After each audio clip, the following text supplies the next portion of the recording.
Hey, welcome everybody to the third episode of our Combat to Commerce podcast.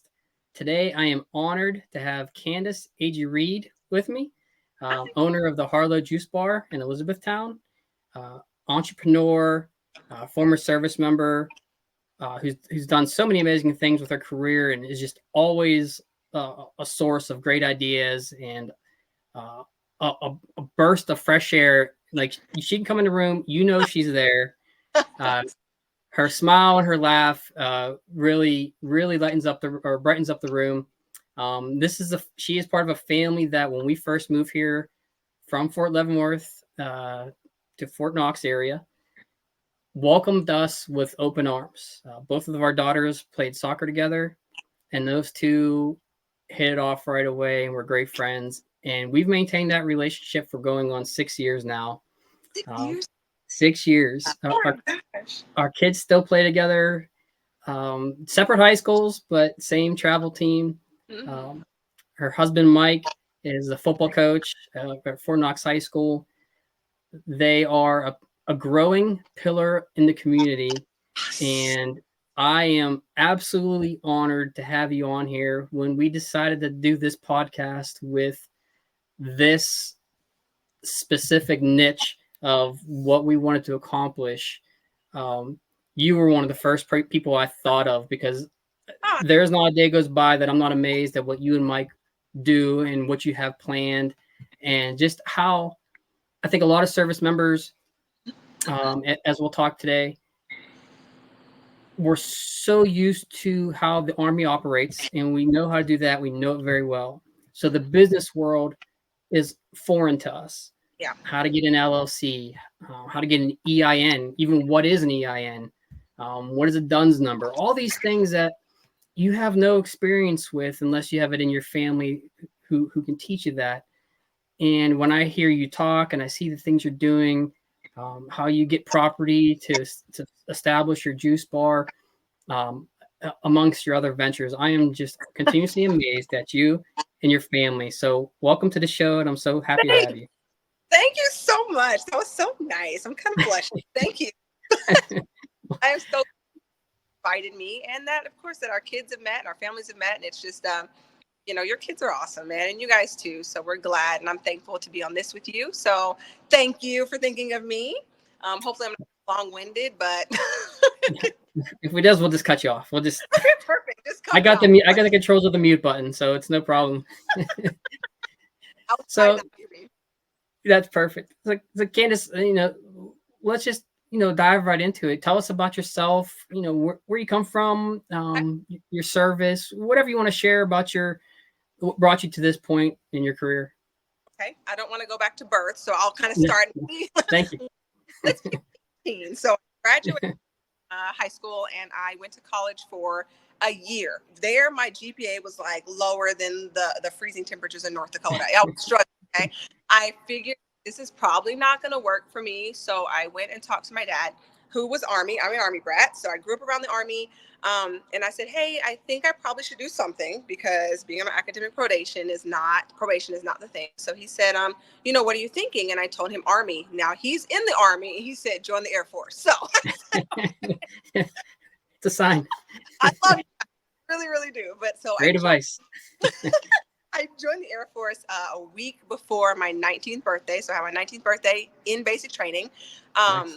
I was active duty for 9.5 years. I started out as supply or logistics. I cross-trained into to equal opportunity, and then did public affairs as well.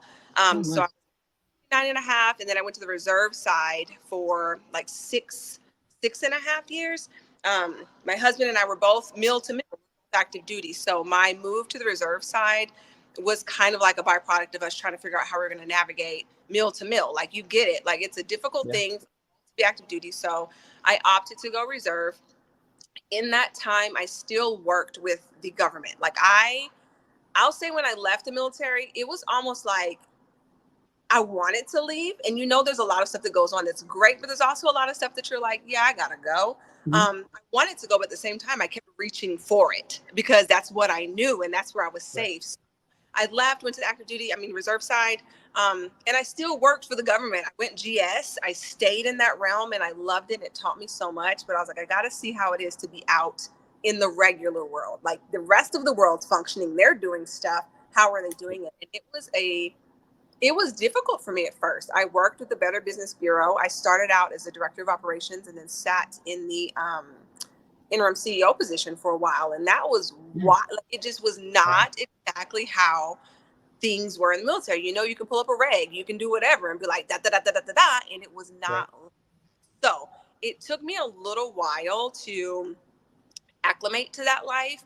But after I kind of started getting how it flowed and how it went, I was able to then dig back into some of my military stuff, pull that forward, and it's helped to kind of push me and propel me into where I am now with a juice bar. So we've tried a million things over the years, but this is the one that I think really has stuck for us. Was that a lot of words? No, that's great. I have you for at least an hour, so you can talk as much as you want. Okay. I think we're good. Okay. No, well that's great. That's great. So when you transitioned out of the service, were there any programs, like right now they have the Soldier for Life transition assistance program? Did they have anything like that when you first transitioned, or have you seen it grow with your work with the government? Have you saw that program kind of develop? I went to TAP when I was getting ready. Yeah. And it's a good program. I think that it has room to grow. Like what you were just saying, like you get ready to leave, they say, you know, this is how you interview, this is what you should wear, this is what you should do. But the reality is that it's so much more than that. Like I can crush an interview, but me being able to function in the civilian capacity was still a challenge for me. I didn't know where to start. I didn't know who to call. I didn't know what to do. In this town, I didn't grow up here, so I don't know everybody. So I think that the TAP program and all the things that they're working on are great. I just think that as people are starting to realize that they want to do things after the military, that there has to be a little more emphasis put on how does that look? What does that mean? Like, sure, you spent 20, 21 years in the military, and then now you're thrust into talking to Joey at City Hall, and you're like, what are you talking about, Joey? Yeah, exactly. More into that to help people kind of get their feet underneath them as they navigate, I think is needed. But it did help. I just think that I gained more talking to people just like this. I think this is an amazing idea of what you're doing, getting people to communicate their experiences, because that's where I learned the most, was just talking to people, building relationships and communicating with others who have done it before me. So this right here is going to be a great thing. And I'm glad that you thought that I would be good on it.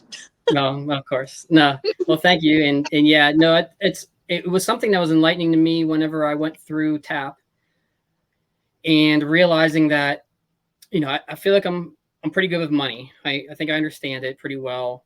Have been good with it.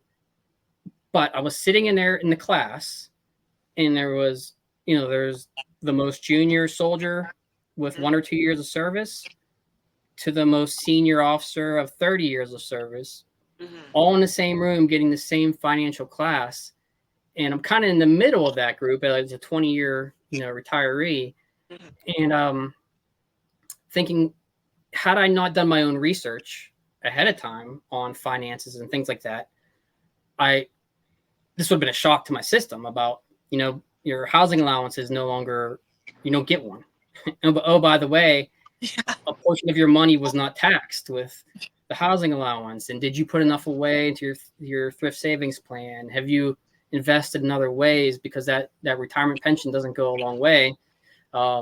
It's helpful, but it's not the end all be all, especially depending on where you are in your career when you retire.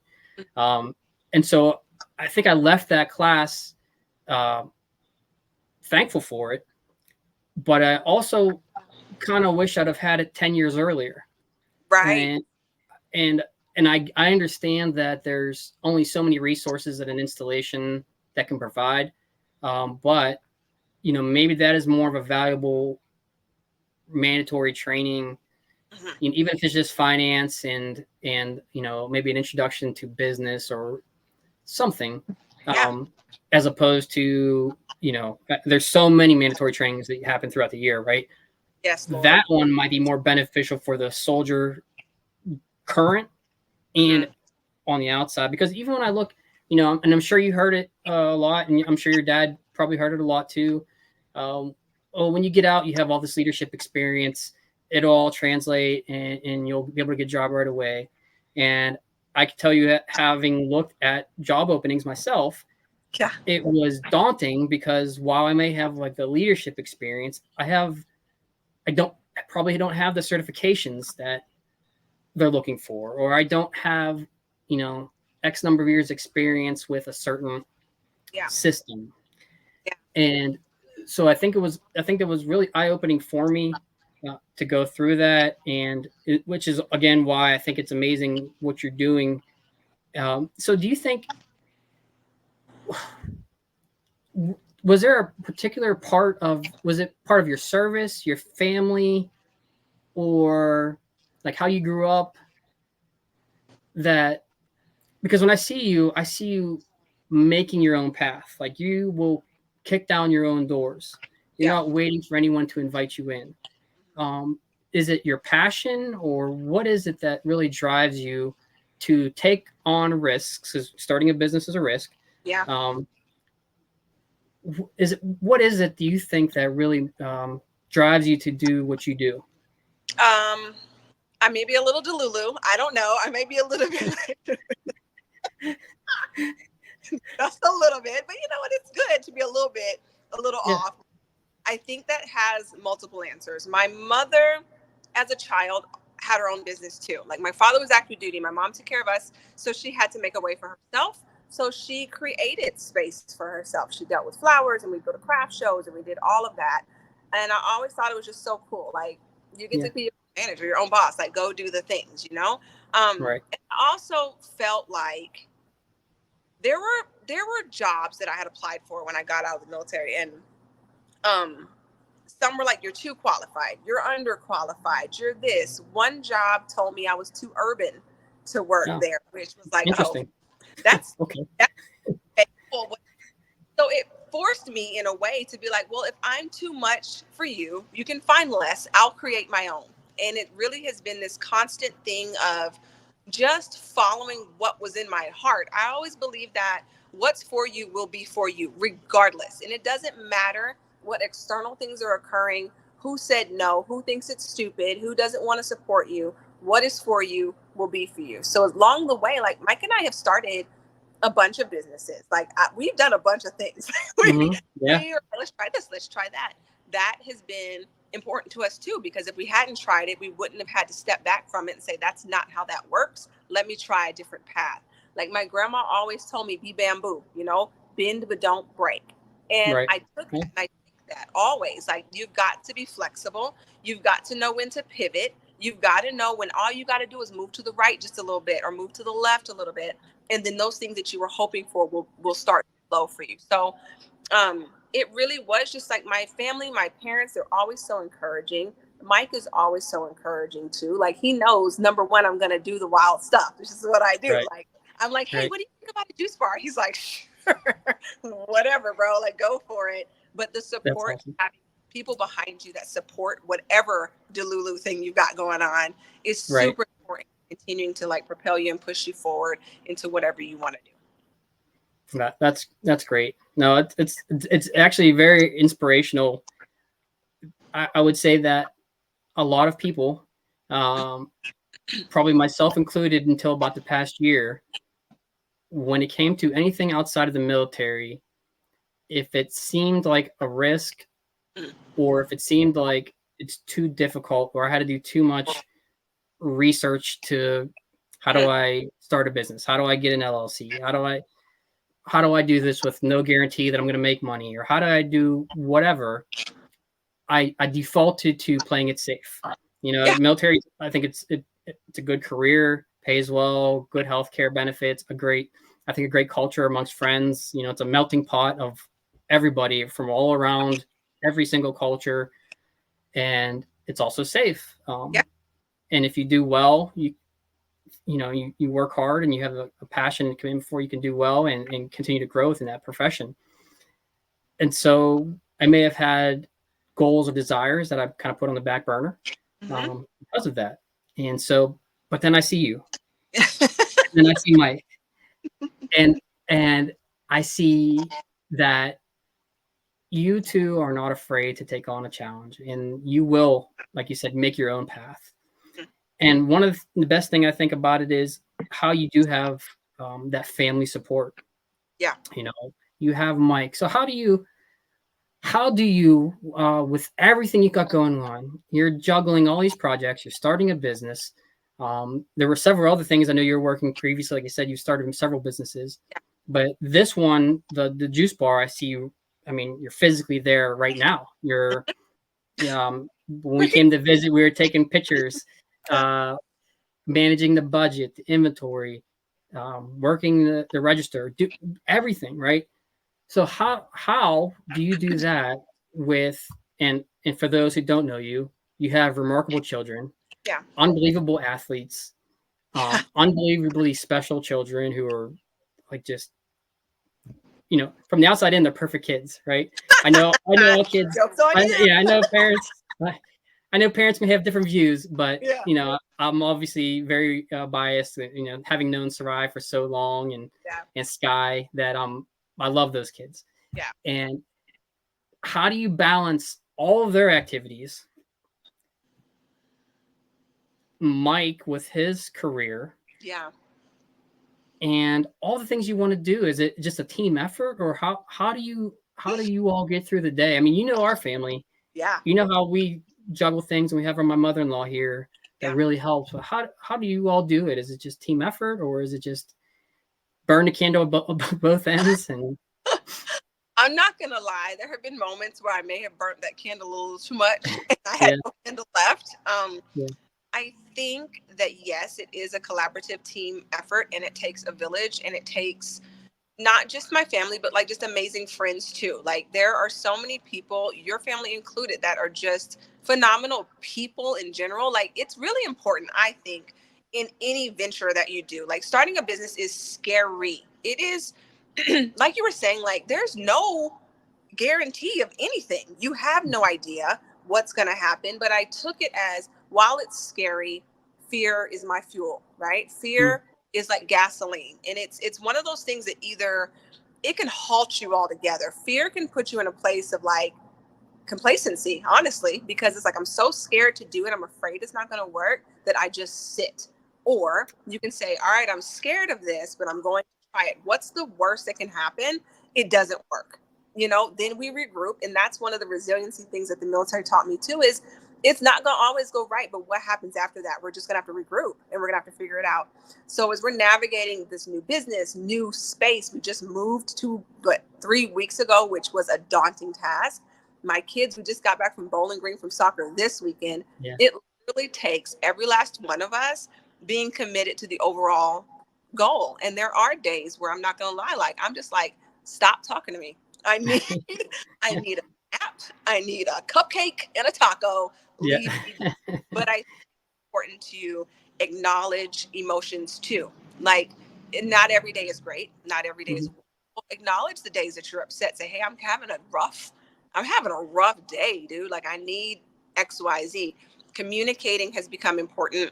And it was before, but more so now, for us to be able to manage all these little fine working pieces. It's like a watch, every cog has to be doing their own little job for it to spin and sweep peacefully and calmly for the time to tell. And I feel like we are like that. We're like a little clock, a watch. We've got to make sure that all of our cogs are going and working together. And we've got to be willing to communicate that. So anybody going into a business, a strong support group, even if it's not 1 million people, just have solid people in your corner and be able to communicate the good, the bad, and the indifferent. And that makes a whole lot of difference as you trek through this huge, crazy thing of starting a business. Yeah, that's awesome. Yeah, one of our conversations yesterday was about that support group. This was the first time we lived in a community versus living on post. Mm-hmm. And so when you live on post, it's a different, everyone's transient. Yeah. Come and go. Everyone has the same expectation. They're supportive, but you're always moving. Yeah. The kids in the school, they're always moving. So we come to a community, and I don't think it hit me until we were at one of the kids' practices, and when I was talking to Travis, Mhm. and I said, "So how long have you been in E-Town?" And he said, "All my life." Oh, I know. Like what? And so you don't realize it, and again, it's reasons why I'm grateful for people like you, for Jessica and others, is because you have to get out there. Now, I'm more of an introvert by nature, Mm. but when I came here, you almost have to step out of your shell and network. Yeah. I'm not, usually we're used to having a veterans network on base, so like-minded people who all do the same, have the same haircuts, um, Yeah. whatever. Yeah. But how do you, as an outsider, right? You come in and you, as you said, make your own path. How do you break into those communities? How do you break into those niches and become a member of the community? For us, it was easy because, well, it's easy, but for us, it was easy because we came to a team Mhm. where a bunch of talented young ladies who played soccer, and so we're all automatically had something in common at Yeah. a very condensed area in the soccer field where we could all connect and be Yeah. mad at the other team, right? Yeah. Right. Um, Yeah.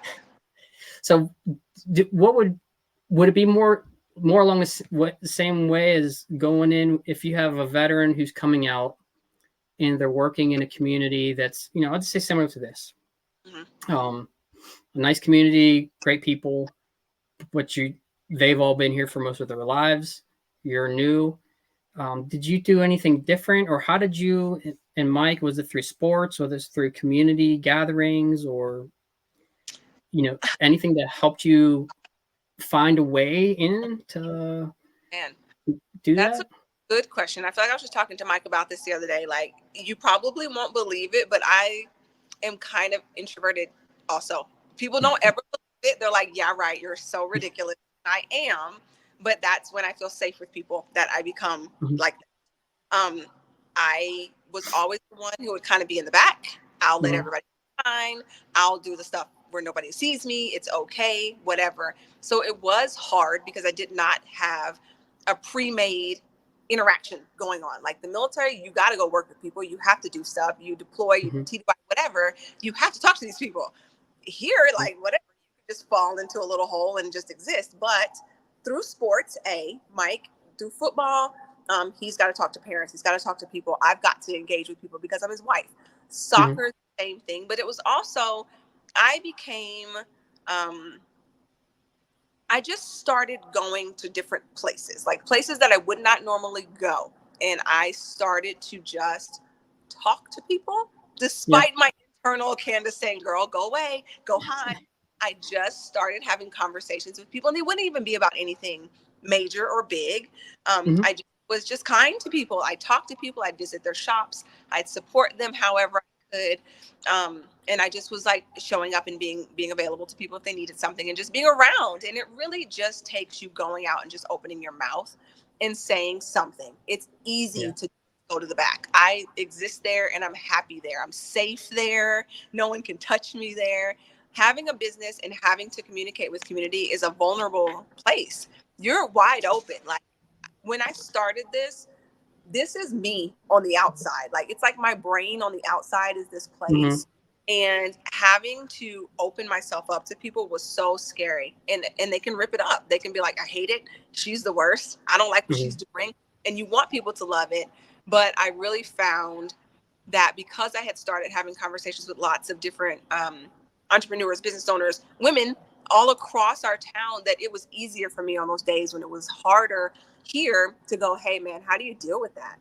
How do Right. you navigate that? So having community is super important, but it's also just important to go be around other people. I had to force myself to not always go to Fort Knox. Like that's safe to me. Like these Yeah. people get it. They understand. I had to intentionally pull myself away from some of those conversations and go talk to the person who's lived in E-Town their whole life and say, how was that? Where have you been? Mhm. What have you done? Inquire about their lives. It's hard, but you've got to be able to have those conversations with people and just discover how they're functioning too. So community, yeah, sports, Yeah. yeah, and Yeah. have a big. sometimes, but yeah. Yeah, no, I hear you. It is hard to just randomly talk to people, and I've tried to start doing that more. Yeah. I'm usually very nice, probably more so than I would be in. Not that I'm not nice, but more outgoing, more Yeah. outgoing with people at the doctor's office. Believe it or not, I Oh, usually my go to there is I compliment their shoes because it's safe, right? Like thank you can compliment somebody's shoes and it's never can't be really taken the wrong way.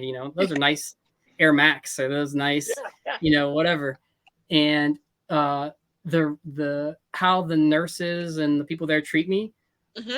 is great, which is great because then I feel safe and trust my care is going to go well. Yeah. But Right. that's That's that's important. where I try to Yeah. put that to the test is just compliment their shoes after and then usually they stop and they talk and they tell me where they got them, and these are new brand, and they're so comfortable, and you see a smile on their face, and it's like, all right, well, that wasn't hard. I didn't I didn't have a heart attack trying to start a conversation, and then honestly, who cares if I look stupid? Yeah. Like I heard something that somebody said. I'm sure it's a quote, but I'll probably mess it up, so I won't try to say it. But his bottom line was, "Why should you care what the world thinks, as if the world cares about you?" Uh, Like the rest of the world is going about their day, right. living their lives, just trying to make it. Yeah. Like they're not wasting their time worried about you know what I mean. They're just people are things are hard, Let and me people are write. just trying to live their own life. Yeah, Yes. That's a good one. yeah. So I've tried to live off of that recently. Yeah. And then another thing that I've tried to do, I've read quite a few books on this, and again, I'm stealing a phrase and not giving it perfect or proper credit where it's due, but it's basically an old tale of a battle, and the soldiers were outnumbered. So the general ordered them to burn all the boats so that they couldn't retreat. And so now they had to fight and they had to win or Hmm. they're going to die, right? Yeah. And so that's a phrase that I've heard used a lot recently when it comes to being a business owner or entrepreneur. If you leave yourself, and I'm not saying not to have like a security net necessarily, but if you have an easy way out, you are more likely to quit your business venture, because if the first day or two that it's hard, you're gonna be like, like Yeah. forget it. I'll just go back to what I was doing, and then you never make that progress. Well, Whereas if like you just held on and keep fighting, you can, whether it's successful or not, you give yourself a much better opportunity to grow that business, or or even to start that business and make it run. Or we can highlight your store has like tripled in size, if not more. yeah. From when it first started to now, it's huge. Yeah. Um, and had you had a bad day Yeah. and you could have just let it go and quit right away, and then look at all the success you're having now. Yeah. I think that's the part too that people don't realize. Sometimes success is right around the corner. And if you do not turn on the headlights, push the gas, and just drive on, you're never going to be able to see it. And it is hard. Like, this stuff is not, every day is not wonderful. And I think I said at the beginning, like, I think sometimes when people think about, I want to start a business because I'm my own boss and I make all this money and it's going to be great. And yes, that is the goal. But it's like my grandma used to tell me, like, she'd say something, again, I'm about to mess something up too. Like, she'd say, plenty of ships crash in the night because they don't have the ability to see the depth of the iceberg. And Hmm. I feel like for business, there's so much underneath. There's so much. There's all this Hmm. stuff that goes on that you've got to do. And everyone else, though, is only seeing the tip of it. They're Right. judging off of this much when you've got this much work that you've done. So as a business owner, like, you've got to be willing and open to celebrating the small stuff too. Like, it reminds me of Sarai actually came back from a soccer game. She was probably 7 or something. That's when Hmm. they were just out there kicking the ball and Yeah. hoping that something happened. And they lost bad. And she was still happy. I'm like, what is going, are you good? Because y'all got mopped. Like, you guys Yeah. got drugged. Yeah. Okay. And Yeah. she was, no, I'm not mad. I was like, well, what do you push? She's like, this was my best game ever. This is our team's best game as a unit. This is our Yeah. best ever. She's like, so it's That's only up awesome. here. And I was like, well, dang it. You're Yeah. right. Hunt the hunt the small stuff. Yeah. Celebrate the small victories, because as they say, like with the journey of 1,000 miles starts with one step. Step it Yeah. up. And if you look at our girls, like they're freaking dope. I know we're Yeah. biased because those are our kids, but they're freaking biased. They stuck to it, they worked through it, they were able to get through adversity, and they got to the other side. And there's so much more for them. So that's one of the things that I've taken, even from my kid, is just like, you got to hunt the good stuff. There may be other people who have bigger shops, who have more inventory, who have more of this, but bro, you started, Yeah. you, No, for sure. you know. Yeah. So Exactly. you asked me a question. I think I just went off topic. I'm so sorry. No, you're right on topic. No, that's perfect. And it kind of led me into something that kind of ties into that. And you may have answered it with your last question, but it may be deeper than that. Is like, what did I know you said your mom ran her own business. Yeah. Right? Mike started several businesses. Did did you have like lessons learned that built up to where you are now? Are there things that you wished before you started this juice bar that you wish you'd have known ahead of time, that maybe service members who were thinking about starting their own business, like would you recommend they research, I don't know, well, like an analysis of the market, or do they not, how to even apply for an LLC, or even if it's like, hey, you should probably understand the tax situation of where you're at before you do anything. Is there one thing or another that you wish you'd have known ahead of time that you could maybe pass on to service members as they come out? I feel like everything you just said is primarily what. So, when you look at a business and you're like, if that was my business, I would do bop, bop, bop, bop, bop, right? You see it, but you don't realize all the other little nuances and intricacies of it.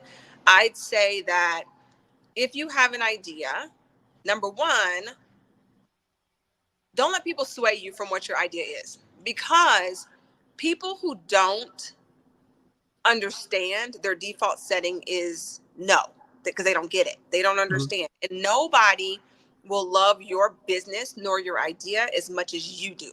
No one will take care of your business the way that you do. If that is what your heart has set out to do. Do you know Tabitha Brown? I love Tabitha. Anyway, she talked about a goal and a dream. And a goal, obviously, we talk about SMART goals: specific, measurable, attainable. We talk about Mhm. all the very pointed things of it. But a dream is one of those things that kind of keeps you up at night. That is the thing that's pulling at your chest and that's pulling at you to do. And it's yours. That was placed in you, nobody else. So as you're getting ready to start a business, or whatever, go into whatever you're planning to do, don't let anyone else steal that joy from you. So that's like number one. Like if that's what you want to do, ride, be Delulu with me. I'm gonna help you. I'm gonna support you. Okay, let's just go and be delusional together. It's fine. Um, and the second part of it is just trying to connect with other business owners that can kind of leverage and help you to not be going off into the wild blue yonder. However, there are a lot of Mhm. things in our town that I didn't know. How many seats? Like, if you have 15 or more seats in your establishment, you have to have 2 bathrooms. I didn't know Mhm. that. Fun fact, right? So I Yeah. can't have over 15. Like, there's just little nuances of it that were really weird to me that I didn't know. Yeah. Understanding tax structure, understanding if you have a specific restaurant tax in your town. Do you have to have a grease trap? These are all things that I dealt with coming through. Our move was easier because I understood it, but I'd say anybody looking to start a business, look to someone that you see moving in that way, and they might not even be in your town, but ask them those questions. Like, what were the steps that you took? Who did you contact? Where were they? What was this? How do you do that? How do you get this? And it makes it so much easier. I was kind of out in the woods by myself with my binoculars and my hat, just looking for answers. Like, maybe that. Try that. Trial and error all day, but just Yeah. leverage those relationships and try to reach out to whoever you have, whoever you see. And you might not even know them like personally, but message people. People message me all the time asking me questions, and I am more than happy to answer, because Lord knows somebody was just feeding me the answer before I went down a Right. rabbit hole of stuff I didn't need. So yeah. So no, I hear you. And I think that's why, um, this is why I want to do this, because I want to encourage people, right, Mhm. to do that. And I think having yourself on, and maybe it's just the people locally who may watch this, or if we have other business owners who come on after you, who can show that and really be a source of information for people to reach out, because um, until you've done it, you may get a lot of advice from people who've read about it. Yeah. You may get a lot of advice from people may have done in the past who, like you said, may discourage you, like, do you really want to deal with all that tax structure, and do you really want to deal with all this? And Yeah. but having people who are doing it, who are willing to provide you guidance or resources, at least point you in the right direction, Hmm. point you to the right resources. Yeah. Because there's, like you said, there's not, depending on what county you live in, what state you live in, what city you live in. It's not like, for us in the Army, if I had a question on a regulation, that regulation was universal for that. Exactly. Now there may be some nuances in Yeah. a sub pamphlet or whatever, but I'm going to that Army regulation here. Yeah. Whereas you have to find the Hardin County tax, whatever, or the Yeah. Elizabethtown. Oh, by the way, you're technically in Elizabethtown, so you pay this tax and this Yeah. tax, and if you don't, we're gonna have a discussion. You're in trouble. Yeah. Yeah, yeah. No, that's yeah. So that's perfect. So tell me, how do you feel, or what are some great things that you're experiencing with the business you're in now? I mean, you've put so much effort into it, and it looks amazing. Thanks. It's an amazing place. It's continuously growing. What are some of the highlights of the Harlow Juice Bar that you have going on for yourself, or that you feel are a highlight for you? Man, the fact that I'm open is a highlight, man. Yeah, I was like, oh my God, I'm so nervous. But I am happy that people yeah, take, like, starting off, I remember I was talking to this, is a doctor? I don't remember, but I was saying, like, I want to do this because I've been in the health and wellness realm for a long time. And I wanted to find a way to encourage people to try something different, but in a palatable way. And juice was the answer. So he's mhm, like, they're like that. They hmm, just want tea. I was like, that's rude. Even though I like tea, you can still do, it's balance. Right? I was like, don't say that gotcha. to me. I'm gonna do what I want. Yeah, Um, I, he really is interesting, but I am thankful that our community has connected with us in the way that they have. I try really, really hard to acknowledge everyone that comes through my door. Be kind to them, talk to them. I've had some of the most amazing conversations with people coming in here to buy a juice. We've had lots of things that we've talked about. So that's a win for me. Um, it's just a win too that despite what people thought and what they were trying to fill me with, that we're still moving forward, that we've taken, and we hear you, we hear things, we hear, whatever, but we've decided this is what we want to do. And we are proud of the fact that it has gotten wings and people are excited about it, and they're joining in me to be excited about it. I've had opportunities to work with Baptist Health. I'm getting juices over to them. I've had wow, things, companies who want us to do things for their snack bars. Like, it's so exciting for me because people are looking at their health differently. And I mhm, like that I'm a part of that. So those are big wins to me. And then anything that we've got going on every single day that we're functioning and flowing is a win. Hunting the small stuff, acknowledging the small stuff, and being proud of that. It's enough for me. And my girls get to see us doing something different. And they get to see yeah, why my mom and dad get up the butt crack of dawn, peeling pineapples and doing things to make sure that people get the things that they need. So it's all a win to me. Even if next year we're not doing it, I will forever take this as a win because I'm just proud of what we've been able to come up with and do. that's awesome. And it's great, that your girls do see this, because the life lessons you're teaching them Mhm. are invaluable. There's, especially as you look at the way things are today financially, Yeah. having the fortitude to, like yourself, pave your own way it'll pay off so much for the kids, I think, in the future, so that they're not stuck. Yeah. If I don't get the job I want, I'm stuck. Yeah. I can follow your example, and if I don't, this doesn't, I'm going to make my own way. I will be successful. And I think that is absolutely amazing. And having you and Mike, who both have those same attitudes, um, that I think it's amazing. And for your family, they'll just, I Yeah. know the girls will appreciate that and they'll look back on it. Hopefully having a virtual conversation in 20 years talking about Sarai talking about how she started her own business because the mom did. And, Yes. you never know. The Yes. next, Here for as it. Amy says, the next Elon Musk. So we'll see. I We'll love her. see. Really love her. Really. Well, so really it's not, I guess it's kind of a question, and we're coming up on like 50 minutes. Oh. I know, so went by pretty quick. So I want to just maybe, is there if you're looking ahead, is there anything you see that you're going to try to do, or any projects or anything coming up in the next, I don't know, in the future, just anything you see at all, or you're just trying to continue to grow your business, or what do you have anything?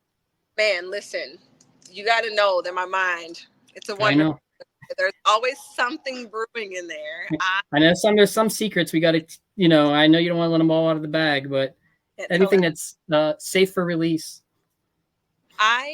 Mike and I have talked about it, but what I really would love to do is to spin Harlow, the juice aspect of it, but spin it into a community focused, organic farm focused, farm to table brunch Oh, space. nice. And I just want to highlight all of the wonderful farmers and people who grow and take care of us and bring it in and prepare food. The best way to connect with people is through food. And I learned that traveling with military, no matter where I went, whatever country, I might not have been able to speak the language. It was always over food. Like it was eat something, drink something, let me share something with you. So for me, that is one of the things that I really, really want to do. In addition to that, I think this year has shown me that there's value in communicating where we are, where we're going, and what we're doing. And I want to continue to speak to people about that, specifically towards women, men too, but encouraging women to push forward, to drive the train, to go do the things, just go jump and try and be there, do whatever you want to do. I want to be able to support that, and support them, and just let people know that none of this is perfect. I listen to Brene Brown a lot. If you listen to her, she's really great. And something that I always follow is that imperfections are not inadequacies. And I want people to know that just because something is not perfect, that it doesn't make it wrong. It just means that there's room to grow in it. And any business owner, anybody who's in any field, should always be looking to learn and grow. If anyone says, is it perfect? I will always say, no, it's not. There's always room to be better. There's always room to shift. There's always room to just kind of figure stuff out. And I just want people to know that it doesn't have to be perfect for you to step. It doesn't have to be what the book says. It doesn't have to be what Brenda says or Johnny says. It has to be what you say. And if you put your heart and you focus your energy on what you're trying to provide to your community, it will thrive, because we are designed and we're here to support one another and to help our communities grow. So I think that's it. And I feel like I answered your question. Did I? You definitely did. No, definitely. Yes. It was Okay. perfect answer. Okay. And I would just, I would just add to that I would ask you to, when some of your friends, your peers, whoever who see this, who may be starting a business, or currently work, it doesn't have to be starting a business, or if they're working somewhere and they want to get their story out. I would love if you'd put them in touch with me. I'd love to have them on. Like you said, a lot of the women, business owners or whatever, my entrepreneurs, whatever it is, to highlight their success and help them grow as well. I think the more our community grows, the better for all of us. So while this is definitely military focused and helping transitioning service members, we're also looking at doing, which a part that I think is going to be very helpful is highlighting military spouses, Mm-hmm. because the challenges of constantly moving, as we already addressed earlier, and Susan went through it herself, my wife. So spouses, what they do, whether it's one of our friends, his wife has just got a real estate license and selling real estate here in E-Town, things like that, to give those other spouses who are constantly moving an avenue or someone to reach out to. They can see that us on here. They can come to Harlow, they can come talk to you, steal maybe 5 minutes of your time, and maybe that grows into another relationship to help them. Some of the hardest things that, I think for me was when we first, as Susan was doing her job, every time we moved, it would take her like a year or 2 years to get a job because no one wanted to hire her. And so, because they knew that we would be gone, pretty quickly. So empowering spouses to just take the leap, pave their own way, I think is going to be very useful, and also drive people toward their business. Help the community grow. So if you have people that you talk to now that are good resources for you, I'd love to have them on here, and I'd give them the floor to talk about whatever the heck they want to talk about, to highlight them. But so for you, where can we find Harlow Juice Bar on like socials? Is it on Instagram, Facebook? Where are you on? Everything? I feel like I'm everywhere. I am on Facebook and Instagram. It's under Harlow the Juice Bar. You can find us either place. I'm always trying to like manage my own social media, which that's a whole nother conversation. Like social media is anyway. So that's where you can find me. I'm down in the heart of E-Town in the black-faced Gregory building off of Dixie. I'm at 220 West Dixie. And if you have any questions or anybody ever wants to say anything or just say hello, just send me a message. I'll respond. I promise. It might not be that exact day. I might have pineapple in my hair, but it might get there too. But it's all good. Always. Well, I'll be sure to put those. I'll be sure to put the socials in the video description so that they can find it easily, and then I'll maybe just and I'll obviously put the address for the Harlow Juice Bar there as well. So hopefully you may see some new customers in the coming weeks. We're obviously a growing podcast, but I think we're filling a gap that is there that I've noticed through separating myself. But with that, Candace, I can't thank you enough. Again, I am so honored to have you on here. And I promise, like I said in the text, I promise I'll have Mike on at a different date. But because he is a part of this journey as well. Yeah, for sure. But he's, I would love to talk to him about his, a little different aspect of it. And I really wanted to highlight you and the things you've been doing. So thank you very much for coming on, and we'll talk to you later. Appreciate you. Thank you. Bye.